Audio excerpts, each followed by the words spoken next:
9th class में हमने क्या क्या पढ़ा था जो इस चैप्टर में थोड़ा बहुत यूज आ सकता है, वो 9th क्लास में क्या क्या पढ़ा था अपन ने, वो एक बार हम लोग फटाफट से देख लेते हैं, फिर हम लोग चैप्टर शुरू कर लेते हैं। तो 9th क्लास में हमने सीखा था प्राकृत संख्याओं के बारे में, पूर्ण संख्याओं के बारे में, पूर्णांक के बारे में, परिमेय संख्याएं, अपरिमेय संख्याएं, वास्तविक संख्याएं, अभाज्य संख्याएं और भाज्य संख्याओं के बारे में। ठीक है, ये अपन ने 8 अलग अलग चीजों के बारे में सीखा हुआ है। मतलब ये ऐसी चीजें हैं जो इस प्रश्नावली में भी काम आएंगी, ये अपन ने सीखी हुई है 9th क्लास में। एक बार हल्का सा रिवाइज कर लेते हैं। प्राकृत संख्याएं किनको बोलते हैं हम लोग? ऐसी संख्याएं जो 1 से शुरू होती है, पॉइंट्स में नहीं आती है, जैसे 1 2 3 4 5 6 7 8 9 10, ये सारी संख्याएं प्राकृत संख्याएं हैं। सेकंड है पूर्ण संख्याएं। पूर्ण संख्याएं हैं जो 0 से स्टार्ट होती है। 0 से स्टार्ट होती है मतलब प्राकृत संख्याएं और पूर्ण संख्याओं में सिर्फ 0 का ही फर्क है और कोई फर्क नहीं है। प्राकृत संख्याएं 1 2 3 4 5 6 7 8 9 10 अनंत तक चलती रहती हैं। प्राकृत संख्याओं में ही अगर 0 और लगा दिया आपने, प्राकृत संख्याओं में ही अगर 0 और लगा दिया आपने तो वो पूर्ण संख्याएं बन जाएंगी।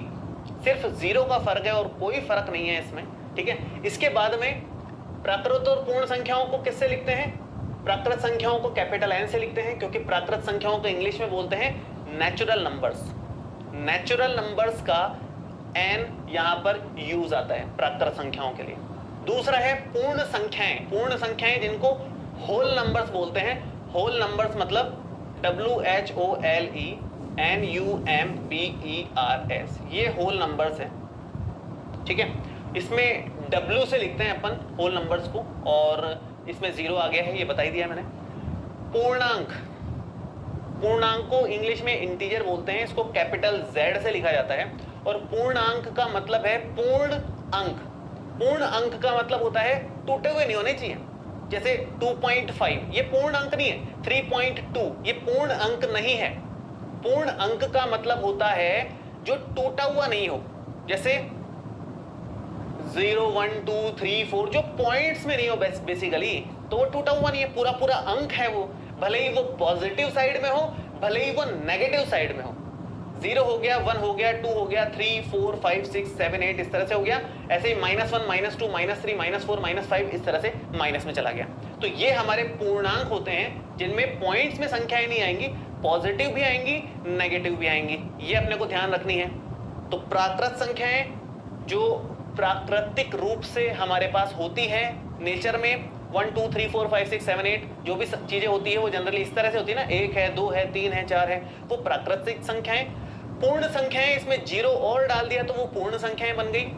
उनमें माइनस की भी संख्याएं डाल दी तो वो पूर्णांक संख्याएं बन गई। अब बात आती है परिमेय संख्याओं की। तो परिमेय संख्याएं किनको बोलते हैं? परिमेय संख्याएं बोलते हैं वे संख्याएं जो P/Q के रूप में हो। वे संख्याएं जो P/Q के रूप में हो उनको परिमेय संख्याएं बोला जाता है। ठीक है, P/Q के रूप में हो उनको परिमेय संख्याएं बोलते हैं, जहां पर Q is not equal to 0 आएगा। जहां पर Q is not equal to 0 आएगा मतलब डिवाइड वाली संख्या 0 नहीं होना चाहिए।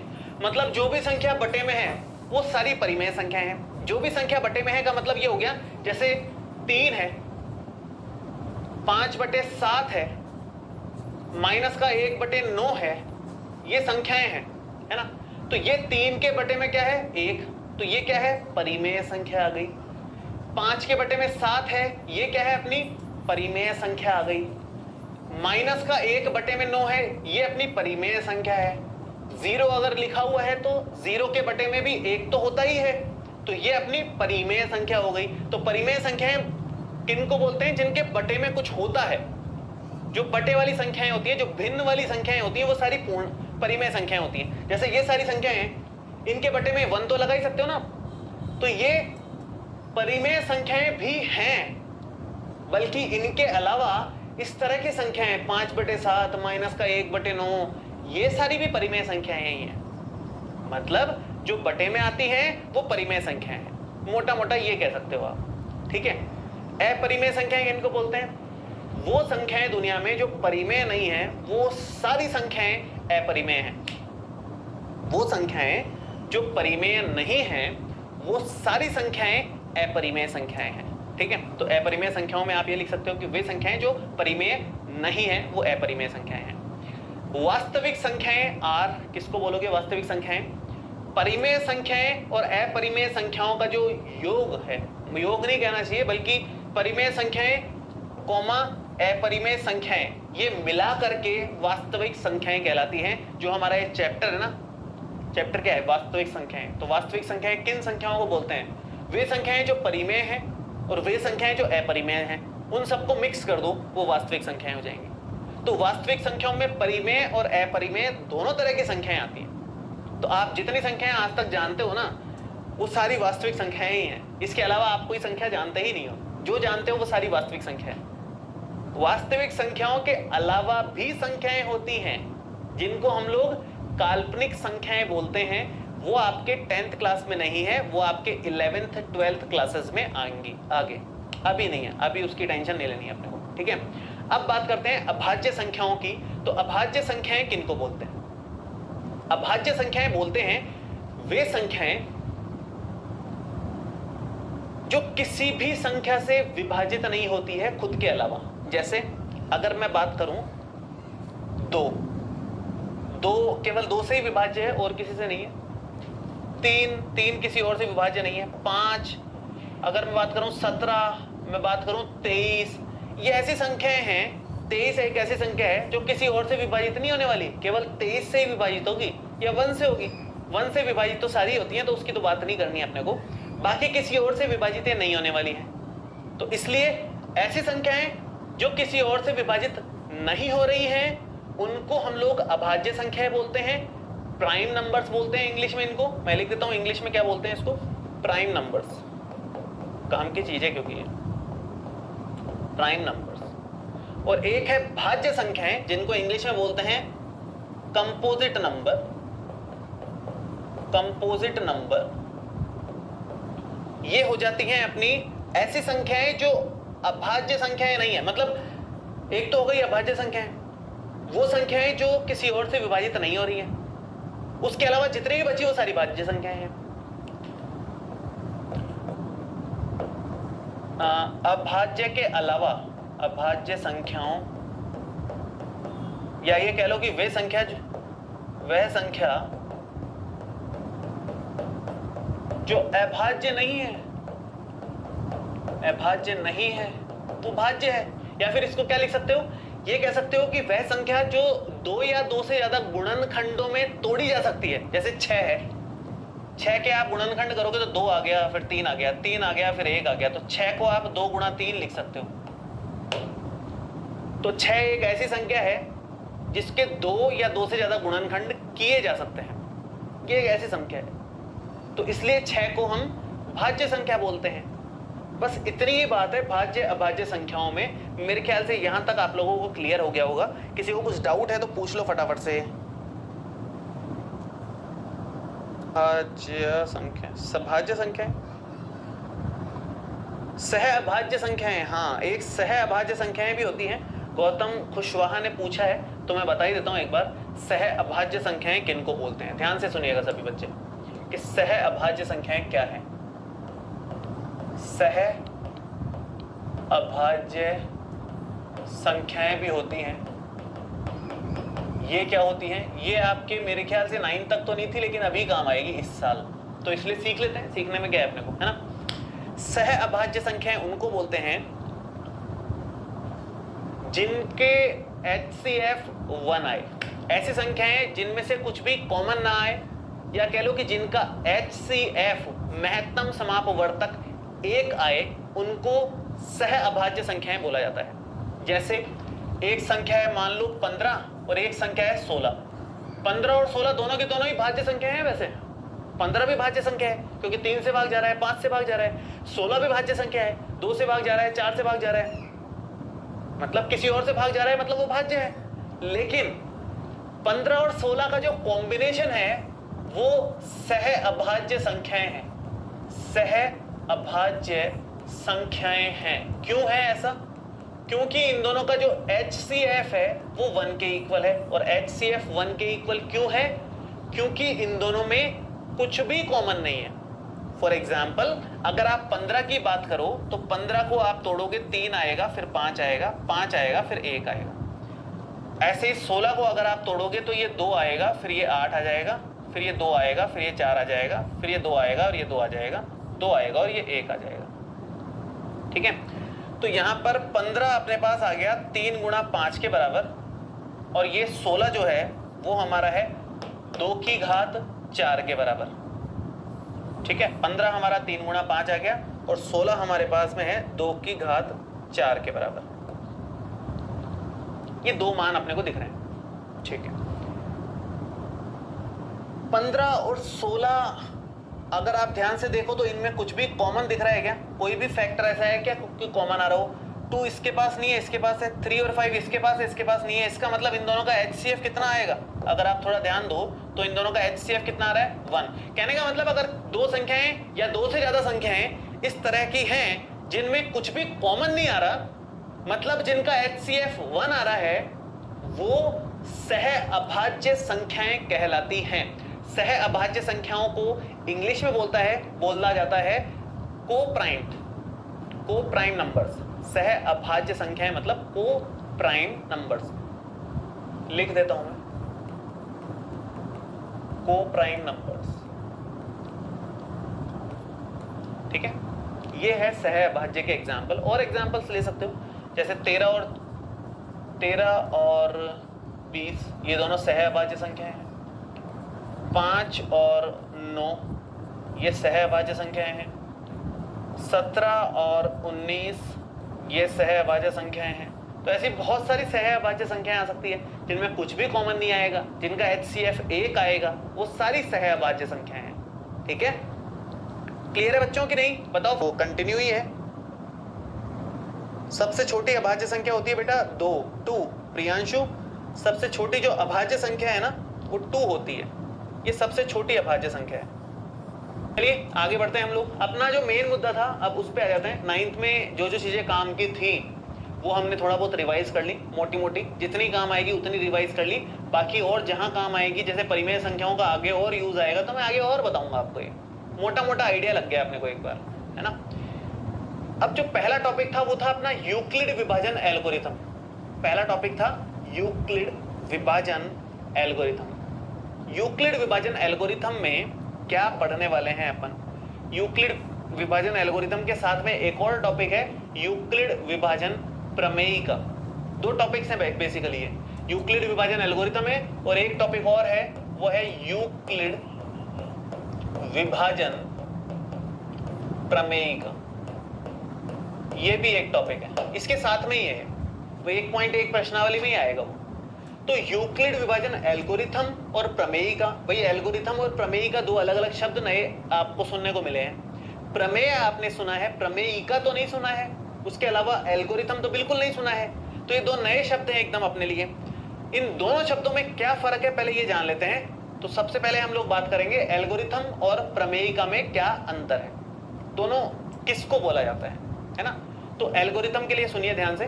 एल्गोरिथम सुपरिभाषित चरणों की एक श्रृंखला होती है जो एक विशेष प्रकार की समस्या को हल करने की एक प्रक्रिया या विधि प्रदान करती है।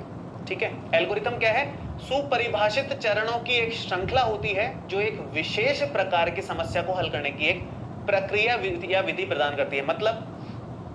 मतलब कोई भी एक समस्या है आपके सामने, मतलब जो भी आप काम कर रहे हो किसी समस्या का समाधान करने के हिसाब से ही कर रहे हो। जैसे मान लीजिए मुझे क्लास लेनी है ना, मुझे लाइव क्लास लेनी है, तो मैं क्या करूँगा? कई सारे स्टेप्स हैं इसके। सबसे पहले मैं बोर्ड ऑन करूँगा, उसके बाद मैं कैमरा ऑन करूँगा, उसके बाद में मैं पीसी भी ऑन करूँगा, उसके बाद में मैं माइक लगाऊंगा, उसके बाद पीसी में जो भी काम करना है वो करूँगा, यहाँ पर उसको खोलूँगा स्लाइड को पूरा। ये कुछ स्टेप्स बताए मैंने। अगर मुझे लाइव क्लास लेनी है, ये एक समस्या है, ये एक बात है कि भैया लाइव क्लास लेनी है, तो इस समस्या के समाधान के लिए या इस काम को करने के लिए क्या क्या स्टेप्स आए? बोर्ड ऑन किया, कैमरा ऑन किया, कंप्यूटर ऑन किया, बोर्ड में जो भी चीज़ें बना रखी है वो खोली, इसमें जो भी चीज़ें है सॉफ्टवेयर जिससे लाइव जाते हैं यूट्यूब वो खोला, माइक वाइक लगाया, फिर शुरू किया, ये कुछ स्टेप्स हो गए, है ना, लाइट्स ऑन करी, ये कुछ स्टेप्स हो गए उस काम को करने के। तो कोई भी काम हो, ये यही कह रहा है, एल्गोरिथम क्या है, सुपरिभाषित चरणों की एक श्रृंखला होती है। सुपरिभाषित चरणों की एक श्रृंखला मतलब वो परिभाषित हैं, सिस्टमेटिक हैं स्टेप्स। सुपरिभाषित चरणों की एक श्रृंखला है मतलब कई सारे चरण आएंगे, कई सारे स्टेप्स होते हैं एल्गोरिथम में। फॉर एग्जाम्पल, एक और मोस्ट कॉमन एग्जाम्पल आपको 10 जगह मिलेगा, ये एग्जाम्पल एक जगह भी नहीं, मैंने भी पिछले वाली क्लासेस में दिया है ये एग्जाम्पल। जैसे चाय बनाना है आपको, चाय बनाने के लिए क्या करोगे, सबसे पहले गैस ऑन करोगे, उस पर बर्तन चढ़ाओगे, पानी डालोगे, उसके बाद उसके बाद चाय पत्ती डालोगे, उसको थोड़ा उबालने के लिए छोड़ोगे, उसके बाद आप दूध डाल दोगे उसमें, फिर आप अदरक डालोगे, शक्कर डालोगे, उसको उबालोगे और फिर छानोगे। तो इस तरह से ये कुछ स्टेप्स बताए मैंने, 5-7 स्टेप्स बताए जिससे चाय बन जाएगी। ये जो 5-7 स्टेप्स मैंने बताए, अगर आप इनको लाइन से लिख दो, पहला स्टेप, दूसरा, तीसरा, चौथा, पांचवा, छठा, सातवां, तो ये 7 स्टेप्स ये सब मिलकर के क्या कहलाएंगे, 7 स्टेप्स टोटल मिलकर के चाय बनाने की एल्गोरिथम कहलाएंगे। तो एल्गोरिथम किसी भी विधि के लिए स्टेप्स का काम कर रही है। जितने भी स्टेप्स होते हैं किसी भी काम को करने के, वो एक तरीके के एल्गोरिथम है। मोटे मोटे स्टेप्स ये हैं साहब, तो ये एल्गोरिथम हो गई उस काम को करने की, ये हिसाब किताब है, ठीक है। इसके बाद प्रमेय का क्या है, प्रमेय का एक सिद्ध किया हुआ कथन होता है और इसे एक अन्य कथन को सिद्ध करने में प्रयोग करते हैं। प्रमेय का क्या है, सिद्ध किया हुआ कथन है। मतलब जैसे बहुत सारे ऐसे कथन होते हैं जो सिद्ध किए हुए हैं, जैसे कर्ण का वर्ग है वो बराबर होगा लंब का वर्ग प्लस आधार का वर्ग के, ये सिद्ध किया हुआ है किसी ने, और हम बाकी के प्रश्नों में यूज लिए जा रहे हैं। तो ऐसी मतलब बहुत सारी चीजें हैं, मैं इसकी बात नहीं कर रहा, लेकिन ऐसी बहुत सारी चीजें होती हैं जो ऑलरेडी किसी ने सिद्ध कर दी है, किसी गणितज्ञ ने इसको सिद्ध कर दिया है। अब हमें क्या करना है, हमें इसको बस प्रश्नों में इस्तेमाल कर लेना है। तो प्रमेय का एक सिद्ध किया हुआ कथन होता है और इसे एक अन्य कथन को सिद्ध करने में प्रयोग कर लेते हैं हम लोग प्रश्नों में, कि भाई हमें किसी चीज को सिद्ध करना है, उसके लिए हमें किसी और चीज का उपयोग कर लिया जो ऑलरेडी सिद्ध की हुई है, तो उसको प्रमेय का बोलते हैं। तो प्रमेय का बेसिकली एक सिंपल सा स्टेप है, सिंपल सा एक फॉर्मूला टाइप हो गया, ये मान लो आप, ये सिंपल सा एक फॉर्मूला टाइप हो गया जिसकी मदद से क्वेश्चन सॉल्व हो रहे हैं अपने, ऐसे मोटा मोटा ये समझ लो। और एल्गोरिथम क्या है, किसी भी काम को करने के 10-5 स्टेप्स हैं, जितने भी स्टेप्स हैं उन सारे स्टेप्स को मिला करके एल्गोरिथम बोला जाता है। तो यूक्लिड विभाजन एल्गोरिथम है एक चीज, और एक चीज है यूक्लिड विभाजन प्रमेय का। जब आप यूक्लिड विभाजन प्रमेय का पढ़ोगे तो ही आपको यूक्लिड विभाजन एल्गोरिथम समझ में आएगी, क्योंकि यूक्लिड विभाजन एल्गोरिथम में बहुत सारे स्टेप्स हैं और वो स्टेप्स यूक्लिड विभाजन प्रमेय का इस्तेमाल करके बनाए जाते हैं, ठीक है। तो इसलिए पहले क्या पढ़ना पड़ेगा, ये, उसके बाद कहां चलेंगे, इस पर, ये है मोटा मोटा। तो पहले ये पढ़ो, उसके बाद ये पढ़ो, ठीक है। प्रमेय का अगर हम पढ़ें तो देखो, सबसे पहले तो यूक्लिड विभाजन प्रमेय का, यह है दिए गए दो धनात्मक पूर्णांकों a और b के लिए ऐसी अद्वितीय पूर्ण संख्याएं q और r विद्यमान हैं कि a बराबर bq प्लस r होता है, जहां पर r जो है 0 से लेकर के b तक होता है। 0 पे बराबर का निशान लगाया है, b पर बराबर का निशान नहीं लगाया है। मैं आपको यूक्लिड विभाजन प्रमेय का एक एक शब्द समझाने वाला हूं, इसको ध्यान से समझिएगा, इसमें कुछ है नहीं। एग्जाम में हालांकि ये कुछ ऐसे आएगा नहीं डायरेक्टली, लेकिन अपने को ये याद होना चाहिए, ये पूरे 3 लाइनें एकदम रटी हुई होनी चाहिए, क्योंकि क्वेश्चंस में ये 3 लाइनें एज इट इज काम आएंगे। क्वेश्चंस बेहद आसान है इसको समझना भी बेहद आसान है, लेकिन मैं एक एक शब्द आपको समझाना चाह रहा हूं ताकि आपको कहीं दिक्कत नहीं आए, है ना। इसलिए थोड़ा सा गौर से आप लोग सामने देखिएगा इसके लिए। क्लियर है सभी बच्चों को?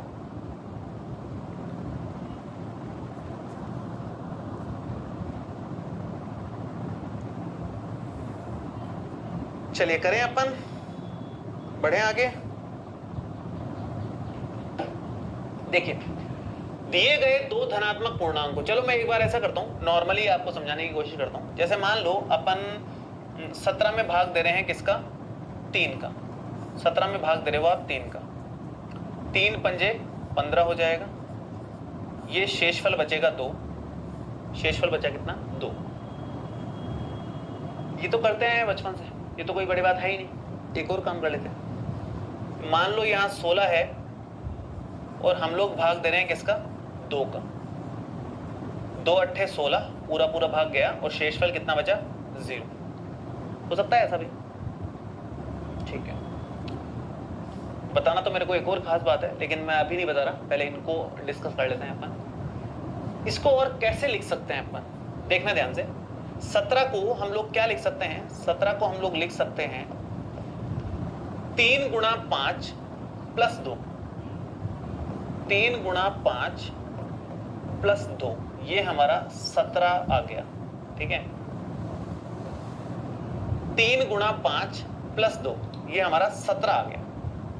ऐसा लिख सकते हैं इसको, हमेशा ऐसे लिखते हैं। 16 को कैसे लिख लोगे आप, 2 गुणा 8 प्लस 0, ये लिखोगे 16 को, तो 16 आ गया हमारा। 2 गुणा 8 प्लस 0, ये हमारे पास 16 आ गया और ये 17 आ गया। इस तरह से लिख ही सकते हैं, इसमें तो कोई बड़ी बात है नहीं, ऐसा तो लिखते ही है मतलब अपन, ठीक है। ये अपन लिखते ही हैं, ठीक है। अब इसके बाद क्या करना है, इसके आगे का स्टेप क्या है, मतलब ये मैंने क्यों बताया है, ध्यान से समझिएगा इस चीज को। ये क्या कह रहा है, दिए गए 2 धनात्मक पूर्णांकों a और b के लिए, तो पहली बात तो ये कि यूक्लिड विभाजन प्रमेय का सिर्फ 2 धनात्मक पूर्णांकों के लिए होती है। पहली बात तो ये समझ में आएगी, किन किन के लिए, a और b के लिए। तो दिए गए 2 धनात्मक पूर्णांकों a और b के लिए ऐसी अद्वितीय पूर्ण संख्याएं q और r विद्यमान है कि a बराबर bq प्लस r लिखा जा सकता है। देखो 2 धनात्मक पूर्णांक इस वाले क्वेश्चन में एक तरीके से कौन से हैं, 17 और 3, जिसमें ये अंदर जो लिखा जाता है ना, इसको हम लोग a बोलते हैं, इधर जो लिखा जाता है इसको हम लोग b बोलते हैं। a और b को अगर आपस में डिवाइड देंगे तो कुछ भागफल आएगा, कुछ शेषफल आएगा। भागफल को q बोला जाता है और शेषफल को हम लोग r लिखते हैं। भागफल को q लिखते हैं, शेषफल को r लिखते हैं। तो इससे क्या बनता है, ध्यान से समझिएगा। 17 हमारा क्या है, a। 3 गुणा 5, 3 मतलब b, 5 मतलब q, तो bq और प्लस में 2 क्या है हमारा, r। तो फॉर्मूला क्या बन गया, a बराबर bq प्लस r। मतलब a और b अगर 2 ऐसी संख्याएं हैं जिनको अगर हम भाग देंगे तो कुछ भागफल आएगा, कुछ शेषफल आएगा, जिसको हम इस तरह से लिख सकते हैं। यही कह रहा है यूक्लिड विभाजन प्रमेय का, और कुछ नहीं कह रहा। तो ये तो पता ही है अपने को, इसमें क्या नया बोला इसने, ये तो पता ही है अपने को। लेकिन आगे की बात भी सुनो। इसने कहा कि ऐसी अद्वितीय पूर्ण संख्याएं q और r विद्यमान है। तो पहली बात तो धनात्मक पूर्णांक है a और b, तो ये दोनों धनात्मक होंगे। q और r दोनों की दोनों क्या होंगी, पूर्ण संख्याएं। पूर्ण संख्याएं मतलब 0 1 2 3 4 5 6 7 8 9 10 इस तरह की संख्याएं। तो 0 से शुरू हो सकती है, मतलब q का मान और r का मान 0 भी हो सकता है। ये हो रहा है, देखो r का मान कितना है, यहां पर 0 है। कभी कभी q का मान भी 0 होता है। अब ये आपको यकीन नहीं आएगा कि भागफल कैसे 0 हो सकता है। मैं आपको दिखाता हूं कैसे 0 हो सकता है। अगर आप भाग दे रहे हो 2 में भाग दे रहे हो किसका, 5 का, भाग जाएगा क्या, कितनी बार जाएगा, 0 बार। एक बार भी नहीं जाएगा क्योंकि छोटी संख्या है अंदर, 0 बार भाग जाएगा। यहां पर 0 आ गया, 0 गुणा 5 0, शेषफल कितना बचा, 2। तो ऐसे केस में q जो लिखा जाएगा वो 0 लिखा जाएगा। इसको आप लिखेंगे 2 बराबर 5 गुणा 0, 5 गुणा 0 प्लस में 2, ये हमारे पास बन जाएगा। ठीक है, ये हमारे पास बन जाएगा। ठीक है, चलिए। सो हमने ये देखा कि q और r ऐसी संख्याएं हो सकती है जो पूर्ण संख्याएं भी हो सकती हैं। पूर्ण संख्याएं भी हो सकती है, मतलब वो 0 भी हो सकती हैं, और 1 2 3 4 5 6 इस तरह की तो होंगी। तो a बराबर बी क्यू प्लस आर तो हमें समझ में आता है, हर जगह a बराबर बी क्यू प्लस आर आएगा। ये a है, ये b है, ये q है, ये r है। तो यहाँ भी a बराबर बी क्यू प्लस आर तो हो रहा है। लेकिन एक इंपॉर्टेंट बात कि जो r आता है, जो शेषफल आता है, आपने नोटिस किया होगा शेषफल हमेशा इससे छोटा ही आएगा, 3 से छोटा ही आएगा। अगर ये 3 आ गया या 3 से बड़ा आ गया तो और भाग चला जाएगा, फिर उस केस में वो शेषफल थोड़ी कहलाएगा। शेषफल कौन सा होता है? जो इससे छोटा होता है वही शेषफल होता है, क्योंकि वो शेष बच गया, आगे भाग जाएगा ही नहीं। तो इसका मतलब जो r आएगा, r हमेशा किससे छोटा आएगा? इस b से छोटा ही आएगा r हमेशा छोटा होगा किससे? b से। तो यहां पर आप थोड़ा सा गौर से देखो, यहां पर यह लिखा हुआ है कि r छोटा है किससे? b से। और अगर इतने हिस्से को ध्यान से देखें तो ये लिखा हुआ है r बड़ा या बराबर है किससे? 0 से। वो तो यहां ही लिखा हुआ है ना, पूर्ण संख्या है, इसका मतलब क्या हुआ? 0 1 2 3 4 5 6, मतलब 0 या 0 से बड़ी। तो यहां पर यही लिखा है कि r 0 या 0 से बड़ा है। साथ में इधर क्या लिखा है? r b से छोटा है। तो मोटा मोटा ये जो यूक्लिड विभाजन प्रमेय का है वो कुछ खास नहीं है। हम लोग बचपन से जो डिवाइड देते आ रहे हैं उसी को उसने एक फॉर्मेट में लिख दिया, एक फॉर्मेट में लिख दिया है उस भाग देने को, बस, और कुछ नहीं है यूक्लिड विभाजन प्रमेय का। इतनी सी ही बात है। जिसको फालतू बेवकूफ बना रखा है, इतना लंबा चौड़ा सा नाम बना रखा है जिससे डर ही लग जाए इंसान को। भयानक सा नाम है यूक्लिड विभाजन प्रमेय का, पता नहीं क्या हो रखा है कुछ नहीं इसमें। समझ 14 तारीख से स्टार्ट होगी 11th क्लास।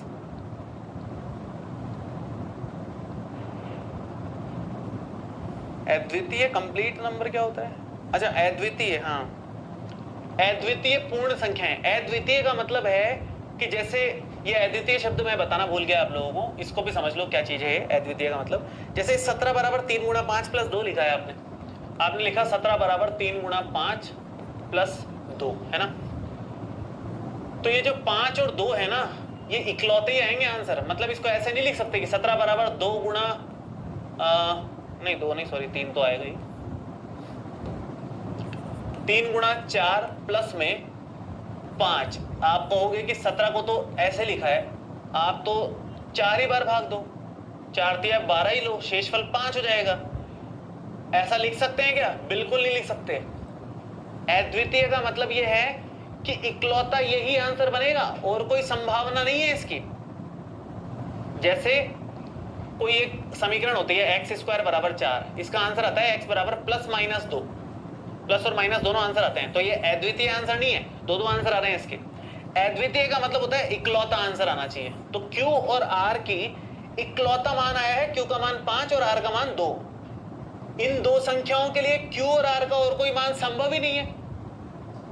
अगर आपने 4 ले लिया Q का मान और ये ले लिया 5, तो ये 5 अगर यहां पर ले लिया तो 5 तो फिर 3 से बड़ा हो जाएगा, वो तो फिर R हो ही नहीं सकता कभी भी।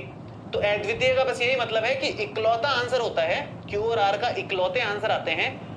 Q और R के कई सारे आंसर संभव नहीं है किसी एक प्रश्न के लिए। अद्वितीय का मतलब ये है यहां पर। ठीक है, आगे बढ़े, चलिए। अब 1.1 प्रश्नावली का पहला प्रश्न मैं थोड़ा सा आपको बताना चाह रहा हूं। उदाहरण हम लोग करेंगे, लेकिन इस प्रश्न के बाद में करेंगे। क्यों? क्योंकि इस प्रश्न को थोड़ा सा ज्यादा आसानी से कर सकते हैं अपन। उदाहरण थोड़ा सा बड़ा है, तो पहले मैंने ये लिया है, उसके बाद उदाहरण कर लेंगे अपन। ठीक है, तो पहला क्वेश्चन है, निम्नलिखित संख्याओं का HCF ज्ञात करने के लिए यूक्लिड विभाजन एल्गोरिथम का प्रयोग कीजिए। पहला क्वेश्चन, 135 और 225, इन दोनों संख्याओं का हम लोग HCF निकालेंगे